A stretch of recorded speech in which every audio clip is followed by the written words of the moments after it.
Well, good morning. Welcome to this week's show, Coffee with KPP on Facebook Live. Joined here with Rob Davenport, CEO of KPP. Good morning. So, what are we talking about today? Election. The election. It's going to be a blast. I mean, we have an election coming up? Oh, I've heard something about it. I'm totally unaware of this. Yeah, it's a week away, right? Mm-hmm. 1 week from today. Yeah. So, I assume this is on everyone's mind. What's going to happen? What's going to happen? We get this question every day, do we not? That's right. What's going to happen if Trump wins? What's going to happen if Biden wins? So we don't know. Nobody knows. Nobody can predict the future. But everybody's willing to have an opinion about it. That's right. That's right. So that's what we're here to talk about today. We're not going to get political. We never do. We're always going to behave like Switzerland. Completely neutral. We've got wonderful clients that feel strongly on the left, and wonderful clients that feel very strongly on the right. And there's the people that are purple in the middle. So fewer of those, sadly, these days. So what do you think is a good place to start with our audience today? What do you think they would like to know? Yeah, the first thing to your point is, what is our job as financial advisors when it comes to navigating the political scene? Because it does seem like everybody's trying to goad you in to give your opinion. It's a really interesting place, because as it's our responsibility really not to get emotional about the political environment, but to be able to take a step back and look at the entire picture, because it's our job to understand and know how to protect you, the investor. That's right. Regardless of the outcome. So we have to listen to what the pundits are saying, but also what the analysts are saying, what the corporate environment is saying, as well as what any rioters or anybody or anybody protesting in the street saying too. So it's our job to really take everything into account, and it's quite a tightrope that we walk, isn't it? Well, there's so much noise and distraction as a result of all of this. I mean, when did it become whereby people stayed at home all day, and their favorite news channel is on all day? Can you imagine the psychological and impact? That's what happens. And when did we get so caught up in all of this? I mean, maybe it's good that more of society is engaged, but it sure does seem to have created a lot of problems that has come with this engagement. So bipartisanship, for example, or partisanship. So it's a difficult time. We all know it. We're all feeling it. The election's 1 week away. And when did we start with these countdown clocks?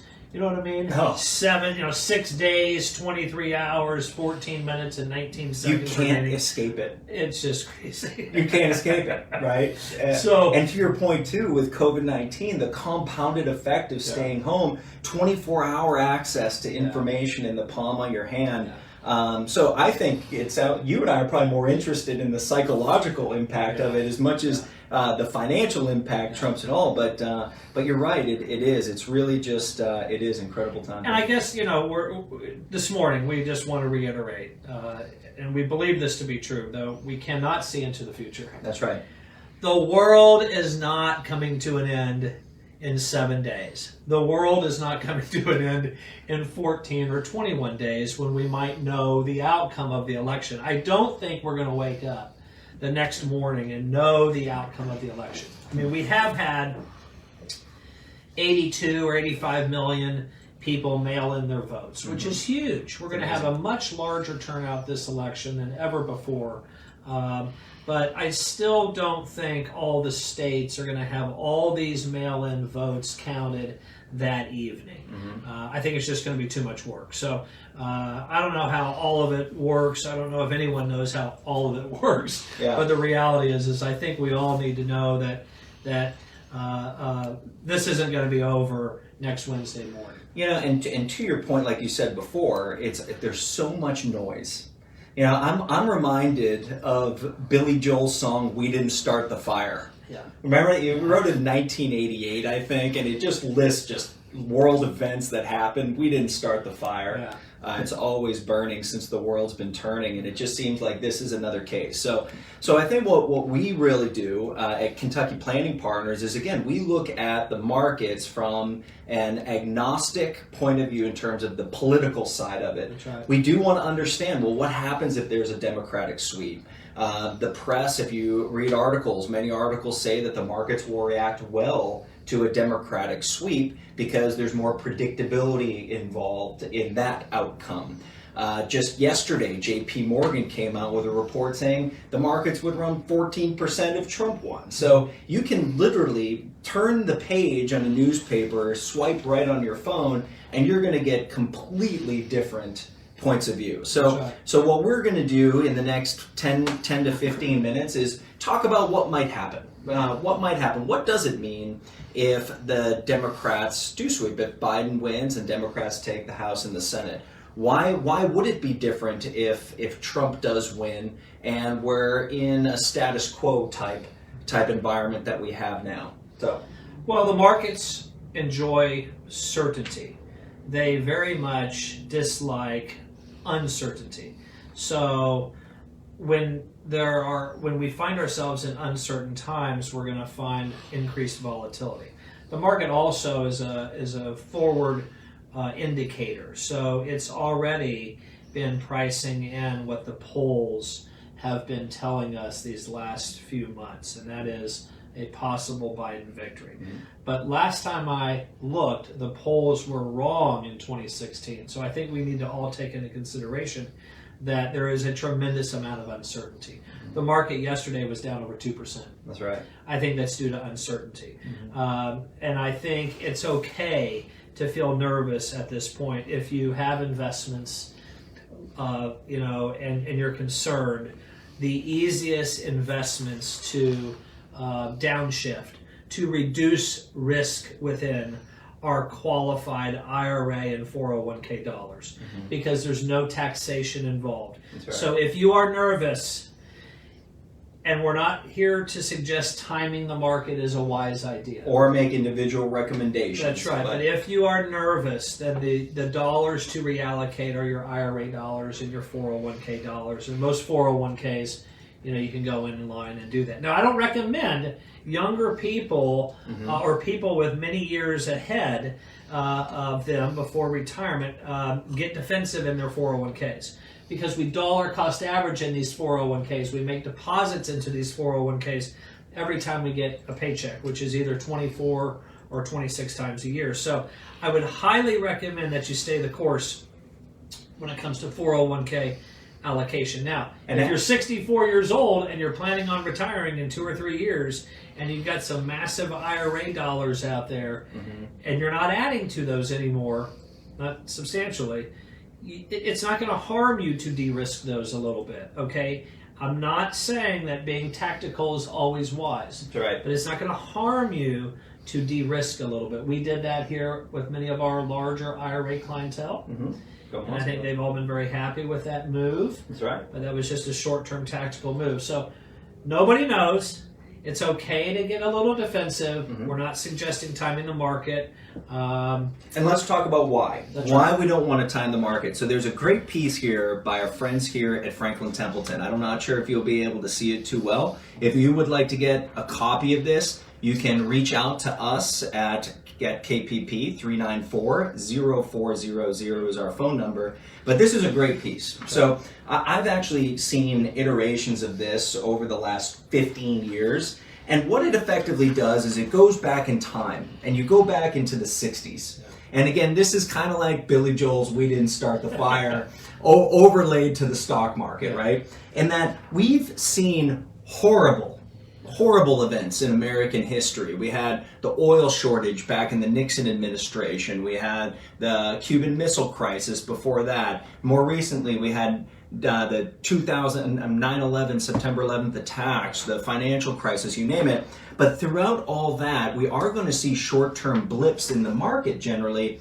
But again, throughout those environments, there's the idea that you buy low and you sell high. The younger you are, and young is a relative term, right? It all depends on your time horizon. If you are 10 plus years away from needing your asset, whether it's retirement dollars or money you just have set aside, more than likely the markets are going to continue to work through whatever happens in the election. That's right. So we're going to see short-term volatility without question. I think regardless of who gets elected, we're going to see short-term volatility because the markets need to adjust to what's been priced in. But over time, the markets are driven by prices of the underlying companies, but also short-term fear and greed.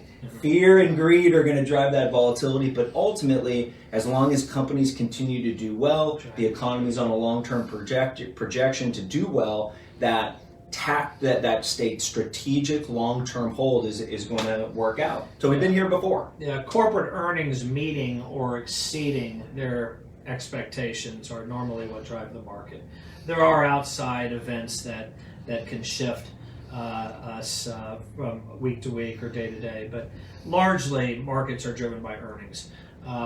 So what party historically, has the market performed better under, the Republican Party historically or the Democratic Party? Yeah, that's a great question. So historically, the markets have performed better under Democratic presidents, generally. Now, Democratic presidents will say that it's because they're great. Republican presidents or Republican administration will say it's because Democrats get in by the time their policies are in effect.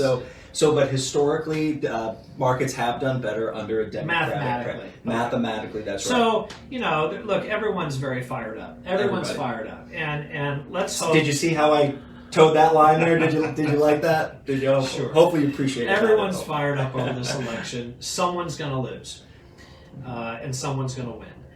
Let's just hope that we've got good winners and we've got good losers.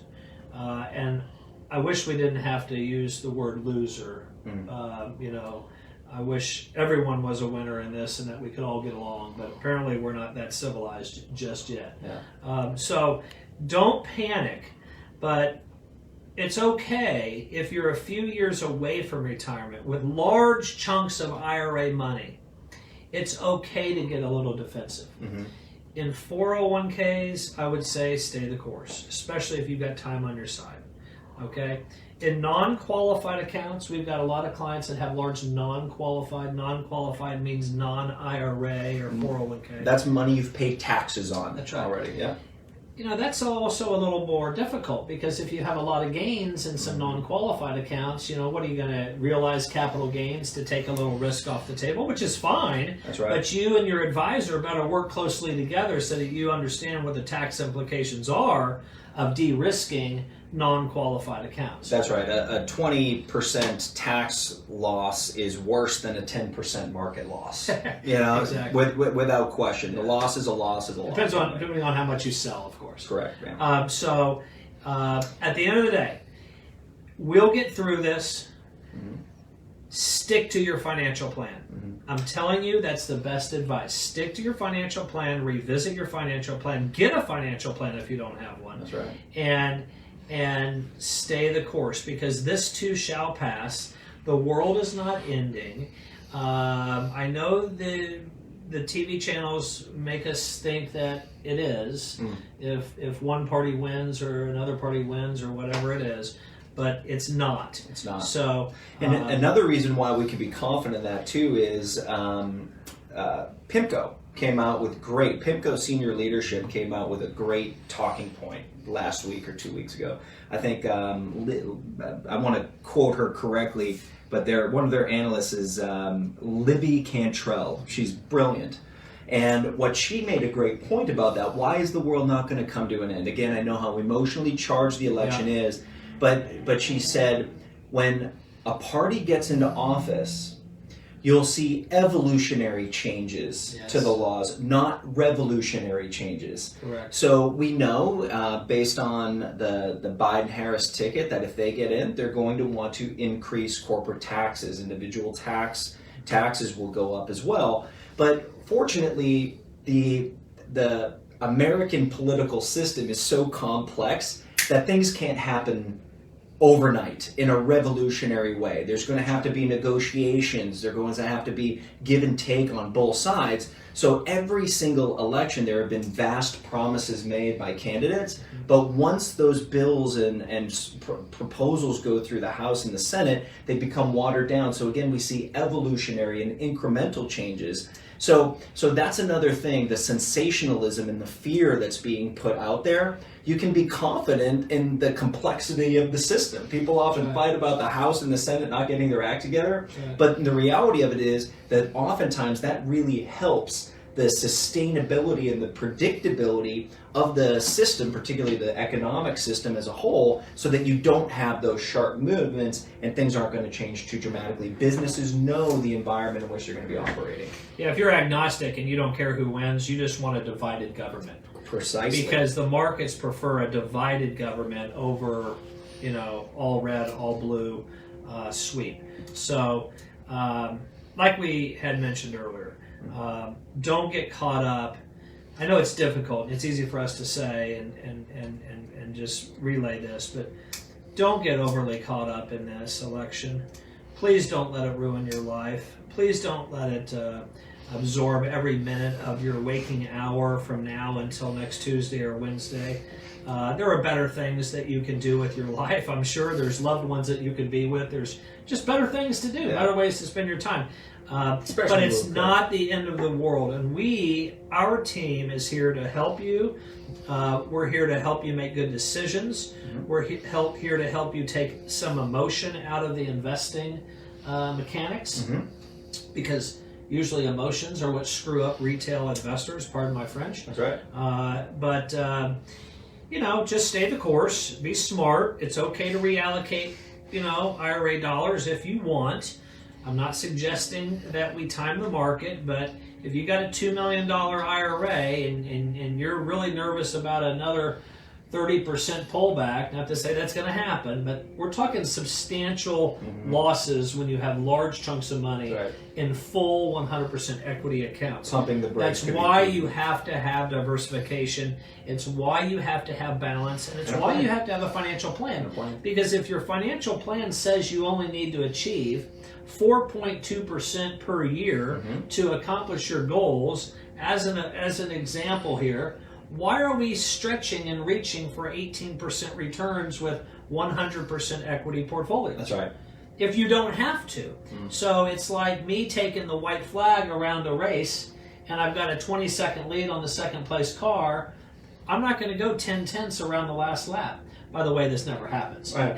So for those who don't know, Rob's a race car driver, so I knew what he was talking about at white flag, but if you don't know what 10/10ths is, I don't know. My point is that you do not have to take excess risk if your plan determines that it's unnecessary. Okay? So some people just love owning all equities. I get it. It's exciting and you get a lot of growth. But in today's world, in today's environment, don't get caught up in all this election noise. We've been there before. We've seen a lot of elections. I know we think this is the most important one. It always is. But it's just more noise. And one thing you did say before is we're here. We are here. And in the last two shows, we had a lot of feedback, people asking where we were, because this view is incredible, right? So we are in the Flash Cube building on the corner of Hurstbourne and Shelbyville Road. Rob and Ken have been in this building for how long? How long is KPP? January 2011. So almost 10 years KPP has been in this building. I gotta say, if for no other reason, just give us a call to come up and check out the view. It really is the Ken's office. This is the best view in town. And but more seriously, if you're going into this environment and you don't know how you're positioned, if you don't know how your portfolio would react in a down market, if you don't understand why you're invested the way you are, if your investments are aligned with your goals. How often do we have clients come in who have already got their trophy, right? They've already got there, yet they still have pedal down because that's how it's always been. So we're here in the Flash Cube building. We're fortunate to have this beautiful view. You're welcome to come up and see it. But more importantly, just know and understand why you're invested the way you are. try to, I know it's easy for us to say, like you mentioned, try to ignore that short term, the noise. Do yourself a favor and put your phone down for a while. 24-hour news and information download cannot be healthy for not only for you individually, but for us as a country. So at KPP, we're all confident. We know we'll get through this. If you need a hand to hold, or you just want some ideas to bounce your plan off of, give us a call. That's what we're here for, and we're proud to be able to do it.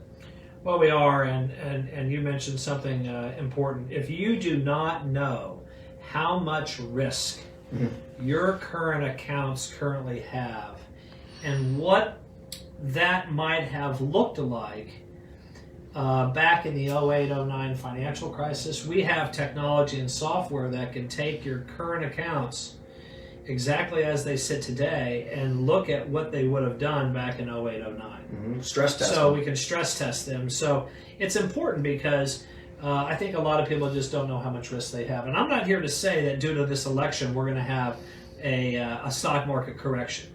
I'm just saying that as we get older, and we know how quickly time goes as we get older, we really need to have a risk assessment. And a lot of people are concerned that the election is going to do some crazy things to the market. No one knows. That's right. Absolutely no one knows. And if you run across an advisor who thinks he or she knows, they're fibbing. Run away. Don't walk away. So I think we're about at time. Were there any? So we have Ben behind the camera. We're going to get Ben in front of the camera before long. He's such a great help to the team. Were there any questions, Ben, that came up? Nothing right now, guys. For those of you still on, feel free to type in the box any questions or comments you have, and we'll be glad to address them here in these next few minutes. Yeah, and if not, usually it's funny, though, we're finding that people are calling up, and we love it. This is what these are for, calling us up and asking questions and sending emails out. So we do this to make sure we're communicating with you during COVID-19, and we're just so grateful for the outpouring that we've had. Hopefully these conversations continue to serve you well, and we're really looking forward to continuing to do this because, quite frankly, they're a lot of fun. And we're doing this also so that you can get to know us. Because at the end of the day, this business that we're in is one of personal relationships. And it's based on trust and our ability to add value in our clients' lives. So this also gives people a way to get to know us, as fun as this may be. Or as scary as it may be. I don't know. It all depends. We'll let them make that decision. But thank you very much. We'll see you again next week. And election day. Exciting day. It'll be election day. Yeah. So it may, we may have to calm people's fears again. That's right. A week from now, but just try not to let this ruin your life here in the short term. Control what you can. And let's all be good winners, and let's all be good losers. Amen. And hopefully, we can all just, cohabitate and get along better than we've demonstrated these last few years in this country. Well said. I just wish that we had more purple than blue and red. You know what I mean? Agreed. Yeah. Agreed. Cheers. Thank you. Thank you. Good morning.